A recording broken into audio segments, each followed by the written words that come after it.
नमस्कार, आप देख रहे हैं एक संदेश। मैं राहुल लोधी। इस समय बात करूंगा लोकसभा चुनाव की। जी हाँ, लोकसभा चुनाव जहां प्रत्येक पार्टी ने, चाहे वो भाजपा हो, सपा हो या आईएनसी यानी कि इंडियन नेशनल कांग्रेस हो, सभी ने अपना भरपूर दम लगाया और उसी के चलते 4 जून को जब 7 चरण के चुनाव के बाद 4 जून को परिणाम आता है तो उससे पूरी जनता हताश रह जाती है। जनता, ऐसा लगता है कि जो एग्जिट पोल मीडिया चैनल्स ने दिखाए थे वो गलत साबित होते हैं और उन्हीं एग्जिट पोल के मुताबिक पार्टियां अपने दफ्तरों में लड्डू बनवाने का ऑर्डर भी दे आई थी। लेकिन हुआ उसके उलट पुलट ही, क्योंकि जहां जीत की उम्मीद लग रही थी वहां पर ऐसा हुआ ही नहीं। और बहुत सी तो ऐसी सीट निकली जहां पर भाजपा प्रत्याशी पीछे ही चलते रहे। तो हम आज बात करेंगे पश्चिमी उत्तर प्रदेश के बुलंदशहर, अलीगढ़, एटा, और साथ ही एटा खैर पूर्वांचल में लगता है लेकिन हॉट सीट थी, क्योंकि वहां से बाबूजी कल्याण सिंह के पुत्र राजवीर सिंह राजू भैया चुनाव लड़ रहे थे। साथ ही बुलंदशहर की, अलीगढ़, बुलंदशहर, नोएडा और एटा, क्योंकि ये आसपास के क्षेत्र हैं। हाथरस भी उसी से जुड़ा हुआ है। तो अब बात करें, हम पहले बात करेंगे नोएडा की। जी हाँ, नोएडा। नोएडा आपने देखा होगा कि नोएडा में इस समय काफ़ी अच्छा चुनाव हुआ था। सपा ने नोएडा से दो दो बार प्रत्याशी बदले थे और भाजपा ने अपने पुराने ही उम्मीदवार यानी कि डॉक्टर महेश शर्मा, जो कि केंद्रीय मंत्री भी रह चुके हैं, उन्हीं पर भरोसा जताया। और उस भरोसे पर, मोदी के भरोसे पर, डॉक्टर महेश शर्मा खरे भी उतरे। उन्होंने बहुत से चुनाव लड़े हैं और यह चुनाव सभी के लिए इतना अहम था कि कोई इसका अंदाज़ा नहीं लगा सकता। चुनाव इसलिए अहम था क्योंकि यह मोदी का तीसरा चुनाव, और अब तक कोई भी यदि 10 साल से सत्ता में रहा है तो वो दोबारा तीसरी बार वापसी नहीं कर पाया है। लेकिन एनडीए सरकार ने वापसी की है और काफ़ी अच्छी वापसी यहाँ पर की है। अब एनडीए का जो स्कोर है वो लगभग 303 पार होता दिखाई दे रहा है, क्योंकि एनडीए ने अपने जो छोटे मोटे छुटपुट पार्टियां हैं उनसे भी गठबंधन कर लिया है। और उस गठबंधन के नतीजे ये हैं कि अब, यानी कि आज मैं 5 जून की बात कर रहा हूँ, सॉरी 6 जून की बात कर रहा हूँ, तो 6 जून को इस समय एनडीए गठबंधन ने 300 का आंकड़ा पार कर लिया है। नीतीश कुमार की बात करें तो नीतीश कुमार, जी हाँ, एक ऐसा नाम जिसने राजनीति में एक ऐसा स्थान बना लिया है कि ना तो लोग इन्हें उधर का कह सकते, ना इधर का कह सकते। लोग यह आस लगाए बैठे हैं कि यदि नीतीश कुमार का मूड फिर गया तो ऐसा ना हो कि एनडीए गठबंधन की जो सरकार बनने वाली है वो भी चली जाए और नीतीश कुमार बैठ जाएं इंडिया गठबंधन के गोद में। खैर, ये बात तो होती रहती है। हम बात करते हैं बुलंदशहर लोकसभा की। बुलंदशहर लोकसभा डॉक्टर भोला सिंह यहाँ से प्रत्याशी थे। 7 विधानसभाओं का यह क्षेत्र है जहाँ से डॉक्टर भोला सिंह ने लगभग 3.5 लाख वोटों से, 3,75,000 वोटों से जीत हासिल की है और यह उनकी तीसरी जीत है। तीसरी जीत के मिलते ही डॉक्टर भोला सिंह जनता के संपर्क में आने लगे हैं, जनसंपर्क करने लगे हैं और जनता को बधाई देने लगी हैं।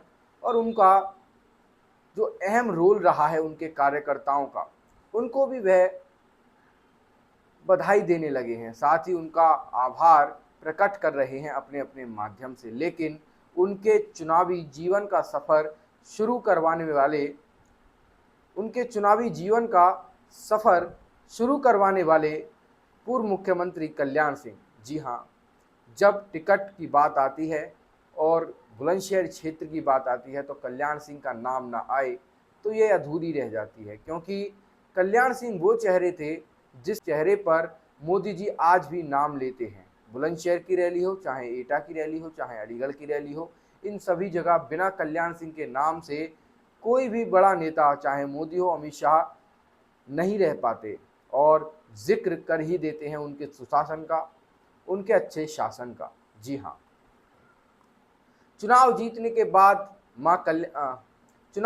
के बाद डॉक्टर भोला सिंह गए थे नरोरा, और नरोरा में ही बाबूजी कल्याण सिंह की समाधि स्थल है, वहीं उनका अंत्येष्टि स्थल है। जैसे ही नरोरा पहुंचते हैं, माँ गंगा की आरती में हिस्सा लेते हैं, माँ गंगा का भी चरण वंदना करते हैं, माँ गंगा का पूजन करते हैं, माँ गंगा में दूध अर्पण करते हैं। साथ ही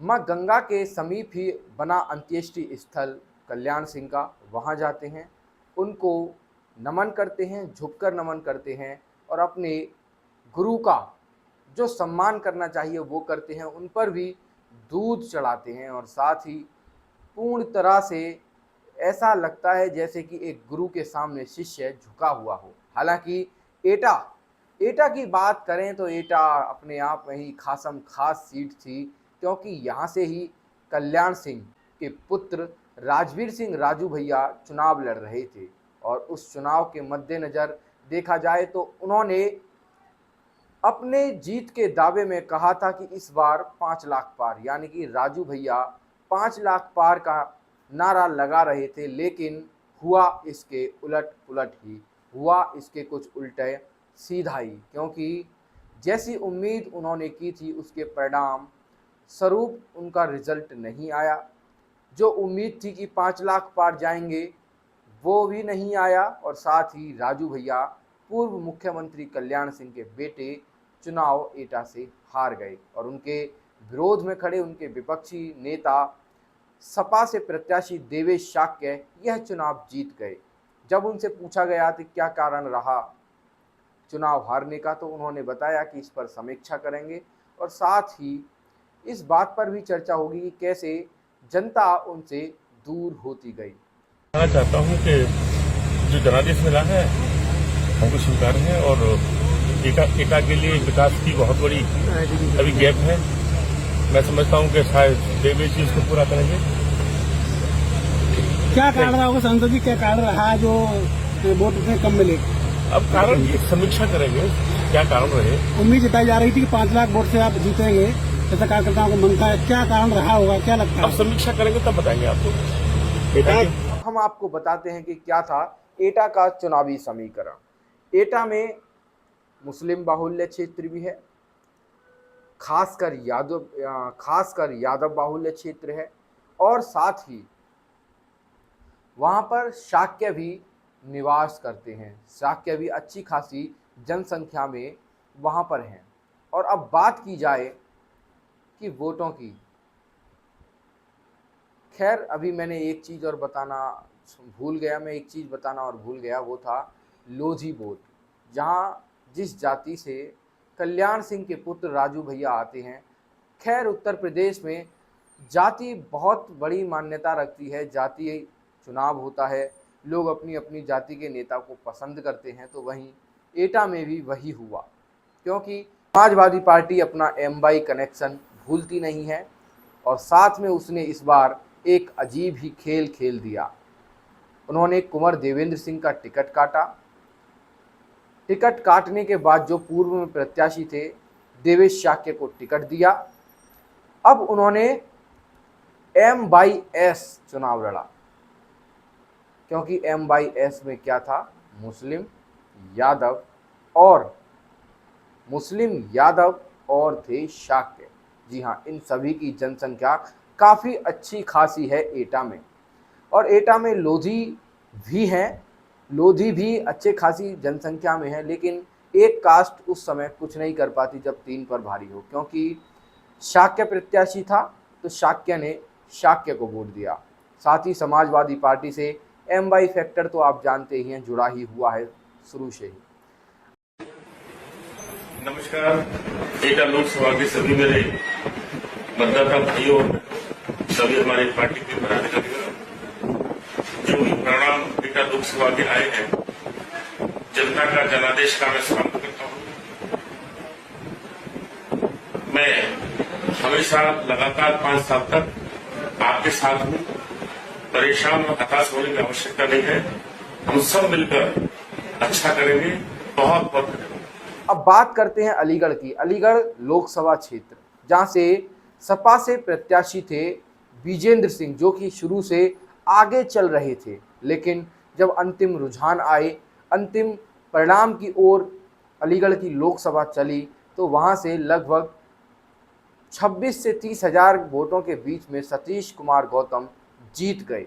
और यह जीत इतनी भारी पड़ी कि विजेंद्र सिंह बार बार यह कह रहे थे कि प्रशासन साथ नहीं दे रहा है, मैं आशा करूंगा प्रशासन साथ दे, कोई गड़बड़ी ना हो। रोज डीएम ऑफिस पर जाकर वो प्रशासन पर और शासन पर आरोप लगाते थे, रोते पीटते थे। लेकिन जब वोट खुलना शुरू हुए तो विजेंद्र सिंह शुरू से ही आगे चल रहे थे।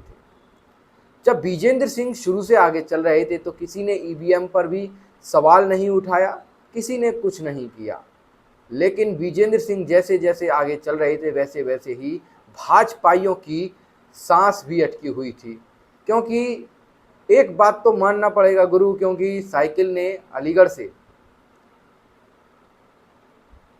भाजपाइयों को पानी तो जरूर पिलवा दिया था, क्योंकि शुरू से ही आगे चल रहे थे विजेंद्र सिंह। लगभग 4 बजे के बाद से शुरू हुआ भाजपा का दौर और भाजपा ने इस कड़ी टक्कर में सपा के प्रत्याशी विजेंद्र सिंह को मात दे दी। और यह मात इतनी भारी पड़ी कि विजेंद्र सिंह फिर मुंह तक नहीं दिखाया और साथ ही उन्होंने जो ईवीएम पर या किसी गड़बड़ी पर आरोप लगा रहे थे उससे भी छुटकारा पा लिया, उसके बारे में भी कुछ नहीं कहा।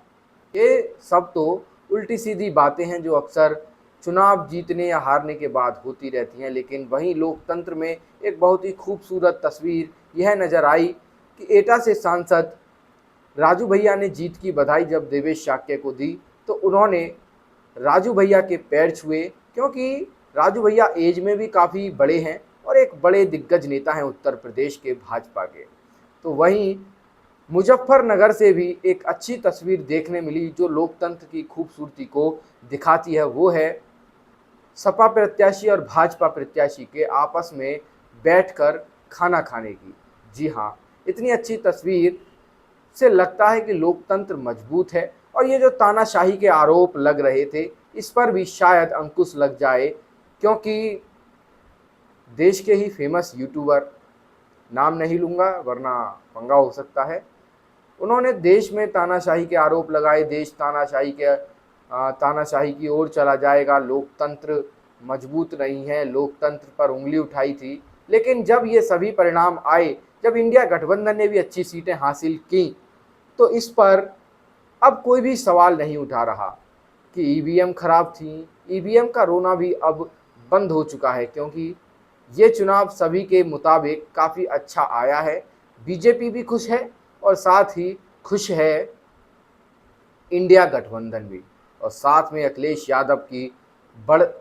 यादव का बढ़ता कद, कहीं ऐसा ना हो कि 2027 से भी योगी को मुख्यमंत्री पद से हटवा दे और अखिलेश यादव फिर से मुख्यमंत्री बनने की ओर अग्रसर हों। तो क्या राय है आपकी? 2027 में अखिलेश यादव फिर से इस चुनाव परिणाम स्वरूप मुख्यमंत्री बनने जा रहे हैं। तो इसी प्रकार से बने रहिए हमारे चैनल एक संदेश के साथ। मैं जुड़ा रहूँगा आपके साथ और आपसे बातें करता रहूँगा अपने चैनल के माध्यम से। धन्यवाद।